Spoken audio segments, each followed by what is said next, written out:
তো সাক্ষীরা তো বাংলা ছবির মতন হয়ে যাবে। আমার এক ভক্ত জিজ্ঞেস করছিল যে ভাই, যারা আই উইটনেস তারা যে সাক্ষী দেয় তাদের কি ভয় লাগে না? আমি বললাম যে কেন? কয় ভাই, বাংলা ছবিতে তো দেখছি যে ওই পুলিশ অফিসার যখন মুক্ত হয় আইসা ধরুন গুলি করে মারে। ভাই এটা কিন্তু বাস্তব। এখন তো মনে হচ্ছে পুরা ছবির কাহিনী, কিন্তু ছবিতে নায়ক আছে, বাস্তবে নায়ক নাই। আসসালামু আলাইকুম, আমি নাইম দক্ষিণ কোরিয়া থেকে সবাইকে স্বাগত জানাচ্ছি আমার ইউটিউব চ্যানেল নাইমিলিতে। যদি ভালো লাগে তাহলে সাবস্ক্রাইব, আর যদি ভালো না লাগে তাহলে দেখতে থাকুন। দেখতে দেখতে ভালো লাগা ভালোবাসা হয়ে যাবে ইনশাআল্লাহ। দর্শক, আজকে মনটা খুব খারাপ আর খুবই মেজাজও গরম আছে। আমি যখন এই ভিডিও করছি একটু আগে সময় টেলিভিশনের নিউজে একটা নিউজ দেখলাম। নিউজটা দেখে খুবই সারপ্রাইজ হইলাম। কেন এই কথাগুলা? মেজর সিনহা হত্যাকাণ্ডের বেশ কয়েকজন আই উইটনেস ছিল। বিশেষ করে আপনার যে এলাকাতে ঘটনা ঘটেছে মেরিন ড্রাইভ এলাকার শামলাপুর চেকপোস্ট, এই এলাকাটা আপনার অন্যান্য আরও যে 12টা চেকপোস্ট আছে সেটা থেকে একটু ব্যতিক্রম। কারণ এই চেকপোস্টের আশেপাশে লোকালয় আছে, কিছু আপনার দোকানপাট, ইভেন আপনার কয়েকটা মসজিদ আছে। তো এখন এই ঘটনায় যারা যা দেখছে তারা তাই বলছে পুলিশের বিভিন্ন গোয়েন্দা সংস্থাকে, প্লাস হচ্ছে আপনার সেনাবাহিনীর যে গোয়েন্দা সংস্থা আছে বা আরও যারা এখানে তদন্ত চালাচ্ছেন বা সাংবাদিকদের কাছে অনেকেই তাদের নিজেদের বক্তব্য তুলে ধরছেন। আর এই বক্তব্য তুলে ধরার পরে যেটা আমরা শঙ্কিত ছিলাম যে যারা আপনার সাক্ষী দিয়েছে তাদেরকে নানানভাবে ডিস্টার্ব করছে বর্তমানে এই বাহারছড়া তদন্ত কেন্দ্রের যিনি ইনচার্জ আছেন এবং সেইখানের একজন এসআই মনে হয়, তার নাম অরুণ কুমার চাকমা। ইভেন তারা একটা টিম হিসেবে কাজ করছেন, এই মুহূর্তে সাক্ষীদেরকে ভয়ভীতি দেখাচ্ছে। আর কিছু পুলিশের পোশাকে আসছিল মসজিদের ইমাম সাহেব, আপনার এটা নিয়ে কিসের গিয়া এত কিছু? তা আপনি এরকম আর গিয়া করবেন না, গিয়া করলে মানে আপনাকে এরকম করা হবে না। এটা স্বাভাবিক। এটা কি করা হবে এটা পরিপূর্ণভাবে বলতেছে। ইভেন একজন আই উইটনেস যিনি পত্রিকাকে বক্তব্য দিয়েছিলেন তাকে খুঁজে পাওয়া যাচ্ছে না। তিনি গত 13 দিন ধরে লাপাত্তা। আমরা আমাদের আজকের এই ভিডিওতে 3 জন সাক্ষীর বর্তমান অবস্থা রেখেছি। আমরা চাইবো বিষয়টা প্রশাসন যেন নজরদারি করে, তবে টেকনাফের যে প্রশাসন আছে তারা না, কক্সবাজারের প্রশাসনের উপরে মানুষের এই মুহূর্তে আস্থাহীনতা দেখা দিয়েছে। একজন হচ্ছে আপনার শামলাপুর যে চেকপোস্ট আছে সেইখানের একটা মসজিদ আছে, শামলাপুর মসজিদ, ওইখানের একজন মুয়াজ্জিন আছেন যিনি মেবি রোহিঙ্গা, তার নাম হচ্ছে মোহাম্মদ আমিন। তার স্ত্রীর দেওয়া গণমাধ্যমকে যে সাক্ষাৎকার আসছে, ঈদের পরের দিন তিনি পিঠাকে সেই যে সকালে বের হয়েছেন, আজকে 13 দিন তার কোনো খোঁজ নাই, তার কোনো কন্ট্যাক্ট নাই, তার সাথে কোনোভাবে যোগাযোগ করা যাচ্ছে না। আর এর মাঝখানে ডিবি পুলিশ পরিচয় দিয়া তাদের বাড়িতে অনেকে আসছে, আয়শা আপনার তার পরিবারকে হুমকি দিয়েছে, তাদের ঘর বাড়িতে কিছু ভাঙচুর করেছে, 2টা দরজা নাকি ভাঙছে। ইভেন তাকে হুমকি দিয়ে বলা হয়েছে তার স্বামী যদি আজাইরা আর কোনো কোথাও বক্তব্য দেয় তাহলে তাদেরকে ইয়ে করা হবে। এই ইয়ে মানে কি বলছে সেটা বোঝানো হয় নাই, বাট ইয়ে বলতে আমরা বুঝি হয়তো গুম করা হবে, হত্যা করা হবে, মাদক দিয়া ফাঁসাই দেওয়া হবে। এত সস্তা মানে টেকনাফ কি এতটাই করাপ্টেড হয়ে গেল? আর এত বড় একটা সেন্সেশনাল ঘটনার যারা সাক্ষী তাদের নিরাপত্তা নেই, এই দেশে মানুষ কোথায় কথা বলবে? এটা তো মাত্র একটা মুয়াজ্জিনের ঘটনা। তিনি কি বলছিলেন? তিনি গণমাধ্যমকে বলেছিলেন যে তিনি যা দেখেছেন তাই বলছেন, এর বাইরে তো কিছু না। তিনি কথা শোনেন নাই, তিনি দেখছেন যেটা সেটাই বলছেন। তারপরে আরেকজন সাক্ষী হচ্ছে আপনার একজন সিএনজি চালক। আমি বলছিলাম যে অ্যাম্বুলেন্সের যে ড্রাইভার ছিল তার নাম ছিল বেলাল ওরফে আবুইয়া মনে হয়। তিনি তার এক বন্ধুকে, তিনি কিন্তু ওই সাক্ষাৎকারে বলছিলেন, যিনি ওই গণমাধ্যমের খবর ছিল যে অ্যাম্বুলেন্সের ভিতরে এসআই লিয়াকত তারা 2টা গুলি করে, তিনি এই কথাগুলো স্বীকার করছেন তার এক বন্ধুর কাছে। তার ওই বন্ধু যখন গণমাধ্যমকে বিষয়গুলো জানায়, আপনাদের খেয়াল থাকার কথা, আমি ধারাবাহিক এগুলো আপলোড দিচ্ছি, ওই লোকের বাড়িতে গিয়া তার ঘরের দরজা টরজা ভাঙচুর করছে, তার ঘরের জিনিসপত্র সাদা পোশাকধারী পুলিশ ডিবি পরিচয় দিয়ে কেন আসলে আপনার তারা গণমাধ্যমকে সাক্ষাৎকার দিচ্ছে বা বিভিন্ন জায়গায় তারা এইসব কথাগুলো বলছে। তো তিনি বলেছেন আমরা যা দেখছি তাই বলছি, আমরা তো বানাইয়া কোনো কথা বলতেছি না।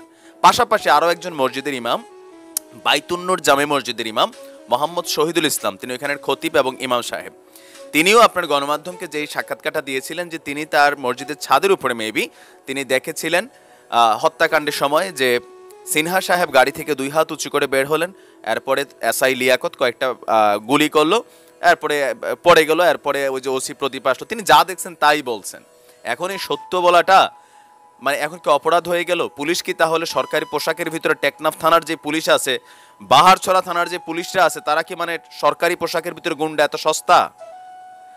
এদেরকে আসলে নতুন করে যারা ওইখান থেকে যাদেরকে আসলে কি বলা হয় যে রিজার্ভ লাইনে নেওয়া হয়েছে এবং নতুন একটা টিম পাঠানো হয়েছে, এখন এই টিম যে দেখা যেতেছে ওসি প্রদীপ কুমার দাস সহ তাদের যে গ্যাং আছে তাদের পক্ষে মানে সাক্ষীদেরকে হুমকি ধামকি নানান বিষয়গুলো দিচ্ছে, আমরা গণমাধ্যমে খুব সহজে পেয়ে যাচ্ছি, বাট পুলিশ প্রশাসন আমি জানি না এগুলা কেন তারা পাচ্ছে না, বা যারা তাদেরকে নিরাপত্তা দেওয়ার বিষয়, সাধারণ মানুষ কোথায় যাইয়া সত্য কথা বলবে? বাইতুন নূর মসজিদের ইমাম সাহেবরে পুলিশ গিয়া হুমকি দিছে যে আপনি যদি আর গণমাধ্যমকে কোনো কথাবার্তা বলছেন তাহলে আপনারও খবর আছে। ভাই এটা কেমন কথা? আমি আসলে খুবই সারপ্রাইজড হই এই দেশের মাঝে মাঝে আইন শৃঙ্খলা বাহিনীর অ্যাক্টিভিটিস দেখলে। মাননীয় প্রধানমন্ত্রীর নির্দেশনাটাও এখন দেখা গেছে যে তাদের কাছে কোনো পাত্তা নাই। স্বরাষ্ট্র মন্ত্রণালয়ের নির্দেশনা, এখানে যারা আই উইটনেস আছে, যারা ভাই রাষ্ট্র চালান, যারা প্রশাসন চালান, তারা তো আমাদের থেকে ভালো জানার কথা। এগুলো দেখলে জিদ হয় কেন জানেন? বাংলাদেশ নামক এই রাষ্ট্রটাকে বিনির্মাণ করতে আমাদের অনেক ত্যাগ তিতিক্ষা, অনেক শ্রম, অনেক মেধা খরচ হচ্ছে, কিন্তু এই সকল কিছুর ফায়দা লুটছে প্রশাসনের ভিতরে যখন যারা আইনের রক্ষক তাদের মধ্যে। ধরেন ওই যে আমি সকালেও বলছি, এক ফোঁটা দুধের মধ্যে কি বলে, এক মন দুধে এক ফোঁটা চেনা, এই এক ফোঁটা চেনারা এতটা পাওয়ারফুল হয়েছে এক মন দুধ পর্যন্ত চুপ। আর এই চেনা হওয়ার প্রবণতা অসংখ্য পুলিশদের মধ্যে দেখা দিয়েছে, নয়তো এত বড় একটা ঘটনা, এত আই উইটনেস, এত সাক্ষী, এত ইনভেস্টিগেশন, গণমাধ্যমে প্রতিদিন 100টার উপরে খবর আসতেছে, কিন্তু যারা দেখার মতন মানুষ তারা দেখছে না, বরঞ্চ বিভিন্ন মামলা থেকে তারা খারিজ পেয়ে যাচ্ছে। এত বড় একটা ইস্যুতে এই সাক্ষীগুলোর যদি নিরাপত্তাটা প্রশাসন আসলে কনফার্ম করতে না পারে, দিতে না পারে, সেটা আমাদের রাষ্ট্রের ব্যর্থতা, সেটা আমাদের প্রশাসনের ব্যর্থতা। মানুষ আসলে ধৈর্য হারা হচ্ছে। কারণ ওসি প্রদীপ কুমার এসআই লিয়াকত বই বইয়া ফেসবুক চালায়, মানে এগুলা নানান বিষয় হচ্ছে কি, জনমনে এই আইন শৃঙ্খলা বাহিনী নিয়ে মানুষের নানান ধরনের টেনশন হয়। বাট আমি বিশ্বাস করতে চাই যে সকল পুলিশ খারাপ না, বাট এখন এই মুহূর্তে টেকনাফে যাদেরকে পাঠানো হচ্ছে বারবার নতুন করে বদলি করে রদবদল করে, ওদের মধ্যে আসলে করাপ্টেড পুলিশের সংখ্যাটা কিন্তু একটা হিউজ অ্যামাউন্টে দেখা দিছে। আমার মনে হয় যে যারা সারা বাংলাদেশের ভালো পুলিশ অফিসার আছেন, সৎ ন্যায়পরায়ণ, তাদেরকে সেইখানে আমার মনে হয় পোস্টিং করা উচিত। তাহলে যারা সাক্ষী আছেন, আই উইটনেস আছেন, তারা নির্বিঘ্নে নির্ভয়ে সত্যটাকে প্রকাশ করতে পারবে, আর নয়তো তারা ভয়ে আসলে বাকিরা মুখ খুলবে না। একজন আই উইটনেস আজকে 13 দিন লাপাত্তা, আমার মনে হয় যে তার স্ত্রীর একটা মামলা করা উচিত, থানাতে একটা জিডি করা উচিত এই নিয়ে।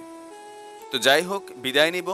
বিদায় নেবার আগে এতটুকু বিনীত আর্জি, আমাদের প্রশাসনিক যন্ত্র কাঠামোগুলোকে যারা পরিচালিত করছেন, অন্তত যারা সাক্ষী আছে, আই উইটনেস আছে, তারা খুব সাধারণ মানুষ।